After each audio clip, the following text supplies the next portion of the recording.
Good morning. I'm Brian Thiessen, Chair of the Calgary Police Commission. Thank you for joining us today and for your interest in this report. As you know, last May, Chief Chaffin invited former Chief Justice Wittmann to conduct an independent review to ensure that CPS has the correct policies, procedures, equipment, training in place to police our community in the safest way possible. Over the past year, Chief Justice Wittmann conducted an extensive research and interviews to understand this topic. The result is a thorough, thoughtful, and comprehensive report. In a moment, I'll turn it over to Justice Wittmann to tell you about his recommendations and how the report was developed. But first, I want to acknowledge and thank everyone who participated in the review, especially the families who have been directly affected. This is important to the Commission because it means that the recommendations are based on grassroots input from the community. And that input will help the Calgary Police Service better support our community. To all those who shared their experience, expertise, please know we appreciate your commitment to helping improve public and officer safety. I also echo Chief Justice Wittmann's praise to the Calgary Police Service for their openness and professionalism throughout the process. This is a vital report for the Calgary Police Service and for policing in general. These recommendations represent more than a simple list of tasks. They will require significant reforms to organizational structures and systems, and the Calgary Police Service will need time to consider the best way to put them into practice. The Calgary Police Commission will do its part to monitor the status of implementing these recommendations as a long-term project. Commission Vice Chair Silver, who is here today, has already taken a leadership role in ensuring the issue has remained a priority for the Calgary Police Commission in our oversight activities. We can assure you that this report will not gather dust. It's important to note that solutions go beyond just the Calgary Police Service. In this report, if it is going to make a difference, there are essential actions required from the province, the City of Calgary, especially when it comes to reforming the Police Act, providing better mental health supports, and funding to get those recommendations implemented. I'll now invite Justice Wittmann to tell you more about his report. Thank you, Chairman Thiessen. Good morning, everyone. My report, I would have thought, speaks for itself, and I'm not used to speaking about something I have written. Indeed, that's something that you never do as a judge. However, I'll try and tell you about the process I encountered and developed while doing the report, and some of the reasons why I did it the way I did it. First of all, this was new territory for me. I had a mandate. I understood what the Chief Chaffin wanted, and I tried to stick to the terms of my mandate. In other words, its scope. But I didn't have, as you would in a court case, lawyers putting evidence in front of you and then making a decision on the basis of that evidence. So I had to determine what was relevant to my mandate and try and get the information, i.e. evidence, necessary to formulate any useful recommendations. To do that, I was assisted by employees, two business analysts of the Calgary Police Service. First, Sarah Skinner, and second, Anne-Marie Hamilton Henry. Their assistance in preparing the report and getting some of the research done was invaluable. I was also assisted throughout by Staff Sergeant Shane Joyce, who is an 18-year veteran of the police service in Calgary and has ample experience in many areas. aside from that, the report was prepared largely on the basis of one-on-one or personal interviews I had with members of the Calgary Police Service and other persons such as academics, use of force experts from across Canada, from family members of victims, and also from the provincial government, from the Office of the Solicitor General and the Solicitor General. And I'm only naming a few. All of these are detailed in the report. When I first got here in the middle of May 2017, I asked Chief Chaffin to send a memorandum to all of the members. And if you look at the report, I've defined members of the Calgary Police Service as both civilian employees and sworn officers. And in that memo, I invited, indeed pleaded with anyone that wanted to have input into my mandate, and the mandate was public then, to please contact me, and I would sit down with them and personally interview them. I also undertook confidentiality. I thought that on the basis that I could provide people with assurance that their name would not be used without their consent, would provide them with an opportunity that they might not otherwise take, and that it would in fact increase their candor. And I believe that effort to have been successful. The numbers that I interviewed one-on-one, as is stated in the report, was over 190 personal interviews. With respect to the themes you'll find in the report, they can be divided, as is indicated, I think, in the media release, into areas engaging mental health, also reforms to the Police Act, and in-service training. In-service training means the training that a police officer receives after recruit training. Recruit training in the Calgary Police Service is very robust, and there was a Dr. Norris, who's referred to in the report, that did a separate report on recruit training either in 2015 or 2016, and found it to be very robust. The in-service training, however, is where I found there was a gap. Unless one went to a non-patrol unit, which has sometimes been called a specialty unit, there is no mandatory in-service training for patrol officers. That is the frontline police officers, and they're the ones that usually engage the public day in and day out.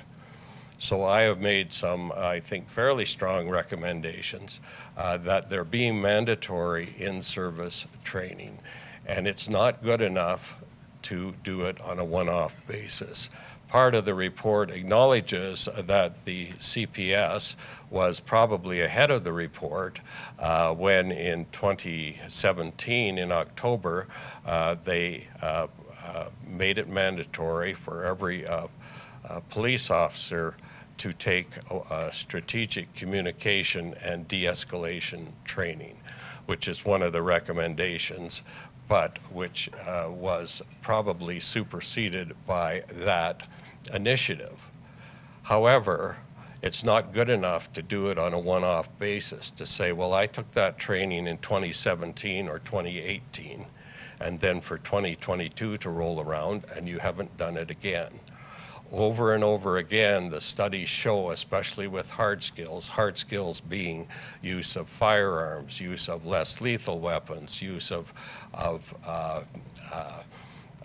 physical techniques. Those are called hard skills, and they have to be reinforced from time to time. And that's done very well in the CPS. What is not done is an emphasis on what they call the soft skills. That is trying to get a police officer into a position where he or she is not required to use force. That is the best way, in my judgment, to avoid the use of lethal force. I was constantly reminded of a headline from a Toronto newspaper doing a coroner's inquest, which here they call a fatality inquiry, which said this: what if on a call a police officer said, "How can I help you?" rather than, "Police, drop the knife"? Think about that for a minute. That involves a consideration of what you can do, where time and distance permit, what you can do not to turn a situation into something tragic. So that is one of the central themes of the report in terms of use of force. The aftermath of use of force, and that includes a lethal force, to me is lacking in terms of timing. I've talked to police officers that had to use lethal force. The average time, and you'll see this in the report, between an incident and a fatality inquiry, which is mandatory, where a police officer kills somebody in the course of his or her duties, it's mandatory under the Fatality Inquiries Act, is 36 months. I think that's unacceptable, and I've recommended that the province insert some timelines to get these things done quicker. And I say in the report that unless timelines are imposed, that probably will not happen. In the meantime, the affected person, that is the person that's been wounded, or the families of the deceased affected person, are in an area of uncertainty because they still don't have that fatality inquiry report. To say nothing of the impact on the police officer and the police officer's family. And I've encountered in my interviews what that does to a police officer and his family, to wait and to wait and to wait until the fatality inquiry has occurred. So not only have I recommended some extensive reforms to the Police Act, which follows on the heels of the Alberta Association of Chiefs of Police making that recommendation last year, but I also make recommendations with respect to especially the timing of the fatality inquiry and the events after a fatal incident. One of the most difficult areas I had to deal with was the interaction of people with mental health issues and police officers. I make some recommendations to develop what is called a crisis intervention training for police officers. Not mental health professionals, but for police officers. This model is used in Memphis. It was looked at here in 2015. I don't know what happened to the report, but it was never implemented. I have recommended that Memphis model be looked at again. That involves a police officer going for a 40 hours of training, in other words, 1 week, and being certified then as a part of a crisis intervention team. And in Memphis, they have about 1,600 sworn officers and 285 crisis intervention team members. And the idea is that a crisis intervention team member attend at every call where it's anticipated that mental health affected persons are going to be encountered. The Memphis model, according to the head of that team in Memphis, has been adopted in over 4,000 police agencies in the United States, and a modification or variation of it has been adopted in Hamilton. I believe in 2002, the Vancouver Police Department adopted that model, and it has morphed, if I can use that terminology, into training for crisis intervention and also de-escalation training. So in British Columbia now, they've combined the two into mandatory de-escalation training and a curriculum approved by the province. Another difficult area which I'll highlight is police culture. Police culture was part of my mandate as it relates to use of force. In a number of police agencies in North America and around the world, they're developing an ethos and a code of ethics. I asked about that when I got here, and I found that project was already underway with the Calgary Police Service. I think it's well along the way. I attended some sessions with some academics who are experts in police professionalism. And if you have an organization where the code of ethics and the ethos drives everything you do, including use of force, I think the current literature explains that is an improvement over what is called the use of force wheel or use of force models used by the RCMP and indeed approved by the province of Alberta through the Solicitor General at the present time. Finally, culture engages morale, it engages leadership of an organization, and there are some difficult issues here with respect to morale. You might say, well, you're going outside the scope of your mandate. What's that got to do with use of force? I think that somebody who is disconsolate or even angry is not a good mindset to encounter an affected person on the front lines. In other words, morale is important in any organization. It's important in this organization. I've mentioned a few things that I think could be done to increase morale, and one of them is to get out more good news stories about the good that the Calgary Police do day in and day out. Sometimes that isn't very newsworthy, but sometimes it is. Witness the recent incident with the van in Toronto and the way that constable handled the person that was confronting him, asking to be killed by the police officer. And that has been on social media. It's been widely acclaimed across North America as a good way for a police officer to handle a situation. Now, we don't know the details there, whether that police officer could discern that the person wasn't holding a weapon or a gun and really holding a cell phone, I believe. But in terms of the way it was handled, that's the kind of thing, and that's the kind of good news story that should come out of the Calgary Police Service. One of the use of force experts told me, point blank, he said, you know, the Calgary Police could basically shoot someone once a week, but they don't. And the reason they don't is they've already incorporated de-escalation strategies and tactics into their repertoire, notwithstanding the fact that formalized training has yet to occur.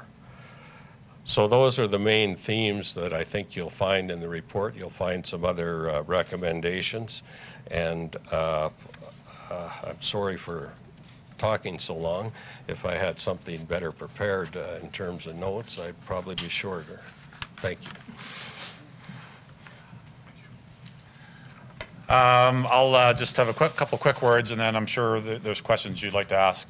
We can talk to whoever you'd like to in terms of questions. But first and foremost, I'd like to thank Chief Justice Wittmann for his time in the organization. It's a very rare opportunity to have somebody of his stature be present with us to work through this process. The team that he compiled from our service that's assisted him also deserve a considerable amount of thanks for what they've done.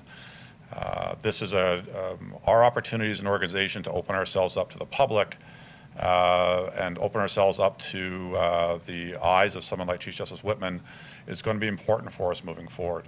It's going to be important for, as he said, the morale of our officers. It's important for our leadership model. It's important for how we express ourselves in community and how we deal with the most difficult situations in an effort to keep people safe, to keep our officers safe, and to present the most innovative and vibrant policing solution we can to our city. And to that, I think I will sort of leave my comments from that point on and just open the podium up for questions from the floor. So, and if you want someone in specific to answer the question, just please ask. So.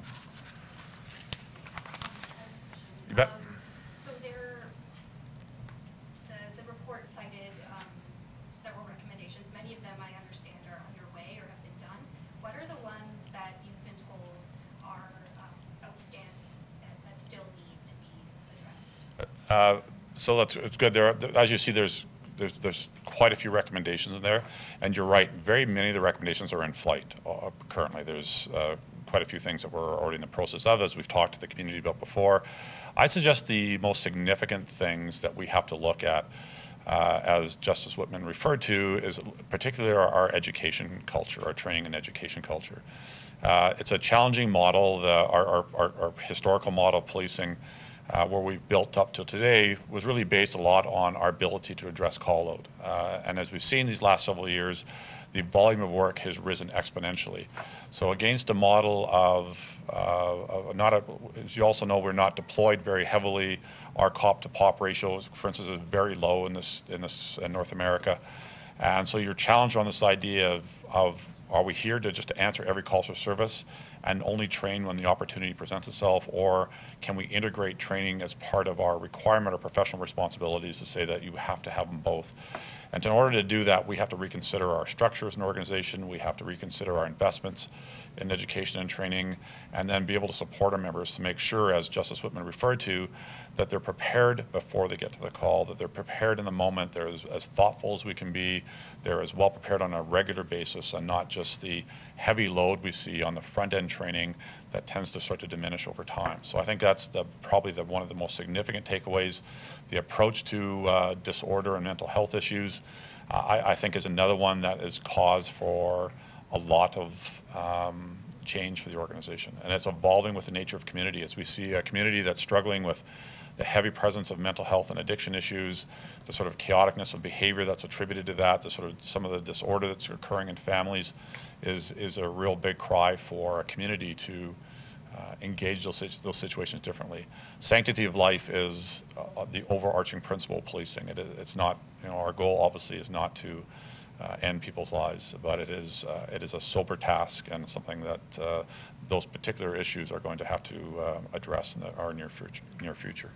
This, of course, was called for after we saw quite a few police-involved shootings in Calgary, but we've seen that number has gone down. Can you talk about the biggest thing that you feel that CPS has done to lower that while the review is happening? You know what? There's obviously been some changes in the organization, some heightened engagement with our people about trying to keep them safe. Every one of those shootings you see is an opportunity where the community is in peril, but our officers are also in danger.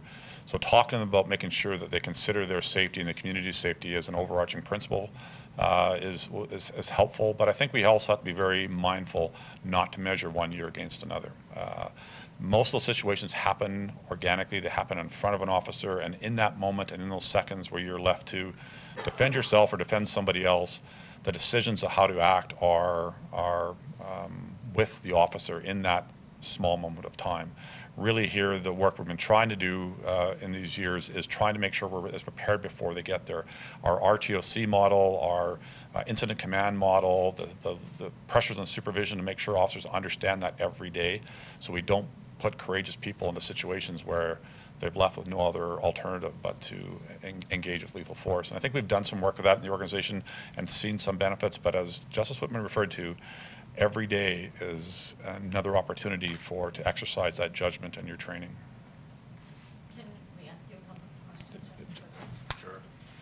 Can you say how you feel that the economic pressures in Calgary and the addictions issues, how they have played into what CPS needs to do in reacting to different situations, and how that's added pressure for CPS, or if you did see that?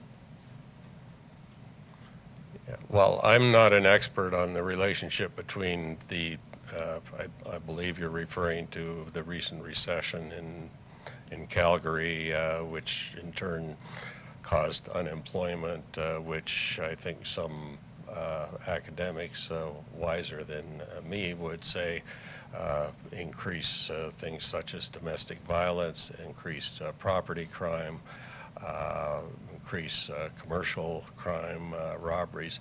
I've tried to incorporate those statistics through to the end of 2017 so far as they are available in terms of showing trends, but I did not get into the reasons why they were where they are. What we do know, I think, and what the CPS knows, is that there are certain areas of criminal activity which are on the increase. Does that heighten the potential for the use of force? And yes, I think it probably does in some instances. But for example, one of the things I do remember from the report is in 2016 and 2017, I think there were over 5,000 suicide calls.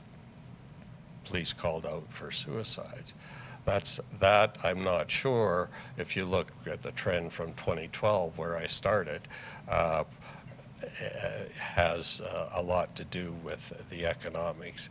And indeed, whether it does or it doesn't, it demonstrates a need to try and meet that crisis with as little force as one can in the current environment.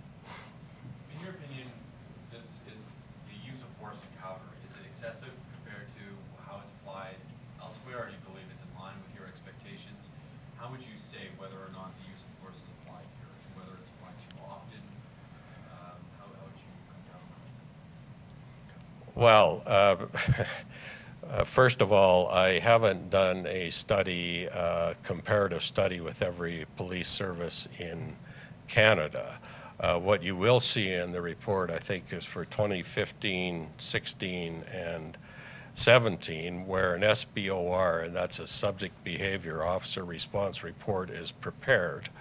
That means where you have any application of force by a police officer, lethal, non-lethal, anything, that kind of a report must be prepared. So in those 3 years, out of all of the encounters police recorded with a member of the public, it's 0.11, 0.12% where force is applied at all in any manner. And that would include a taser. It would include the R1. There's a table in the report. What I think I do know, because with the assistance of social media and reporting through such agencies as the Force Science Institute in the United States and others, is you see videos of police officers shooting unarmed people in the United States. There's a case called Graham and Connor that went to the United States Supreme Court that seems to say that's okay. It's not okay in this country. any use of force by a police officer in this country has to be reasonable, and that's what the Supreme Court of Canada has said. And one of the things that I think that the Calgary Police Service would be served well to do is to train, even from the recruit stage, not to start with Section 25 of the Criminal Code that says, oh, well, if you do this, you can justify, the key word in Section 25, you can justify the use of force. In other words, that makes it not criminal. Let's go back up before that and have a police service that aspires in front of that to talk about whether should we engage a person at all. What's our mandate? What's our mission here? What do we intend to achieve by this encounter? And then by starting there, you put yourself in a position where maybe you never get in the position where you can quote, well, it was justified. I hope I've answered your question. Did you feel in talking to people that they feel like they're being put in more volatile situations just because of the different crimes and an increase in crime that they're responding to in Calgary? In one area, and that is in the area of apprehending a vehicle, which is usually a stolen vehicle, which is being driven in a manner that's dangerous to the public. Some police officers felt, and it's in the report, that they lacked the training necessary to apprehend what I'll call an erratic or dangerously driven vehicle. So that's one area. But by and large, I did not receive any complaints about the training. One of the interesting things, though, and I think you probably find this in any organization, is the recruit will go out to a district, and the recruit will be on probation in the district, and the recruit will have a police training officer, also have a sergeant, and the recruit will mention, well, I just was trained over at the West Winds as to how to handle a situation like that. And the veterans will say, well, this is the real world out here in the district. So, and that is the disconnect between in-service training where there is none and in-service training which marries the in-service training to the current curriculum being taught to recruits. Because what is being taught to recruits is a dynamic process, and it should be dynamic throughout the organization. Policing changes, policing techniques change from time to time, and everybody needs to be up to date. You talked about police culture in the review, and one thing that Calgary Police have come under fire for recently is handling of internal complaints and internal discipline, and the code of silence and kind of the prevalence of that in police culture. I was wondering, did that factor into the review, either how you conducted it or your findings? Not significantly. I did talk to the head of professional standards section. One of the areas there that was, I think, not as well as I would like to have seen it, again, is timing. I think they lack the resources to process a lot of these complaints and to process them on time. In terms of what you're really alluding to is a cover-up or protection of one officer to another. I didn't encounter that in any interview or in any observation in the CPS. I know it's part of the popular culture, which is largely influenced, I think, by American television.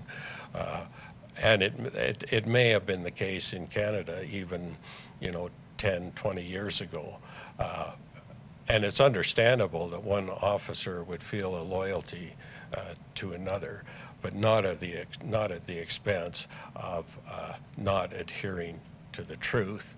And indeed, if there is to be a code of ethics here, which is underway now, part of that code, I expect, will say that the obligation to tell the truth transcends any obligation of loyalty. Many of the recommendations are targeted at provincial agencies. You served the medical examiner at HS. What kind of feedback did you get from them about the recommendations themselves and if their willingness to adopt them? Well, they didn't know about the recommendations until, I don't know when they got it, yesterday. So the answer is, haven't got any feedback yet. Maybe there will be some, maybe it'll be negative, I don't know. I can't answer what the feedback is. Jump in on that. Both the chief and I have had numerous meetings with the Solicitor General, Justice Minister. We've now heard from Association of Police Chiefs, the AUMA. There was a motion at City Council yesterday supporting Police Act reform. Kind of unanimous call from all municipalities, all policing agencies and commissions in this province for Police Act reform. For the province, it's a large undertaking at a time when they're very busy, but they're hearing loud and clear from policing organizations, chiefs, and commission oversight bodies that Police Act reform is imperative. And on that note, I thank Chief Justice Wittmann. It is helpful to hear from someone of his stature as well to add that voice to the need for Police Act reform. And it addresses some of the issues we talked about on the disciplinary process, and the chief has asked for more ability to exercise on the disciplinary process. Extensive reform is needed throughout the Police Act on a number of issues, but I think that there is a rising chorus of voices calling for that. I hear nothing but a receptive voice from the province on the issue, and the chief and I are going to continue to engage with the Justice Minister. And what about feedback so far? What feedback are you anticipating from the police union and police associations? I'd say from the police union was a heavy participant in the process. So the president of the CPA spent a lot of time with Chief Justice Wittmann. Other members of the CPA participated in the process. So this report is their report as well. So we expect them to be heavily engaged in helping us as we try to implement the report. And the only criticism we ever heard from the CPA at the outset was cost, and I note that Chief Justice Wittmann has come substantially under budget on the cost. What was the cost in the end? I don't know if you've got a final accounting of that, Chief, but We don't have a full accounting yet, but we do we do know it came in on time and very likely under budget. So. The budget was 500? Yeah, it was something like that, but we'll do some final accounting here, but we're pretty confident it came in significantly under budget. 500,000. Chief, since you're up there, I was just going through the SBO reports. I noticed Arwen use, I think there was 7 in 5 years. I know you're getting more in, but like, is that going to be deployed more as a method, or? Well, I mean, currently right now it's narrowly deployed at our tactical support team. What this will allow us now is to bring that option forward to our frontline members as well. And again, the nice thing with Arwen or devices like that is it gives you distance from a subject to allow for the opportunity for better de-escalation, for more talk, more time, so you don't have to be quite so close and intimate with somebody.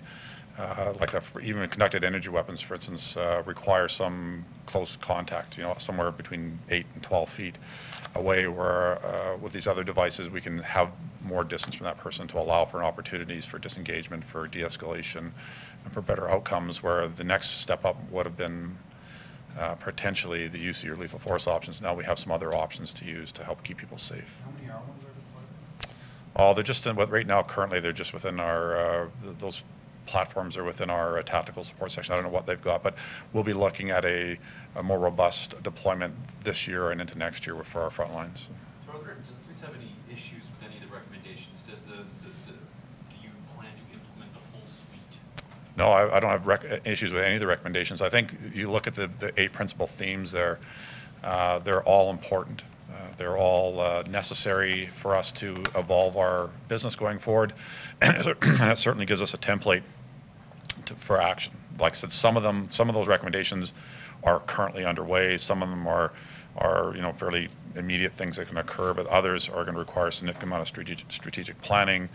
As you know, we're in our well into our 4-year business plan process right now that speaks to not only our deliverables to the community, but our budget with the city. So we're working with the commission on that, and there's some new things within these recommendations that we're going to have to work to integrate within that business plan. But these are not, some of them are going to take some time to roadmap out and then to execute properly. What are some of the ones that people can expect to see happen? Well, we talked about our ability to deliver less lethal. Obviously, our body-worn cameras, as you know, are underway. Our human resource reforms are well underway. Issues of culture in the organization, our leadership commitments on our values, and how we, the pressure for our leadership team to really lead with values is underway in the organization. Things like that are in full steam. The approaches to mental health are really ones we have to sit down now and soberly start thinking about, is there another way? Can we do more in that space? Because I just don't believe the issues of mental health and addictions are going to fatigue themselves away. This is going to be a facet of community life. It's something policing by itself and the enforcement of laws are not sufficient to approach such a difficult problem. It's our ability to work with our community partners. It's our ability to find that common accountability to create a better process in our city.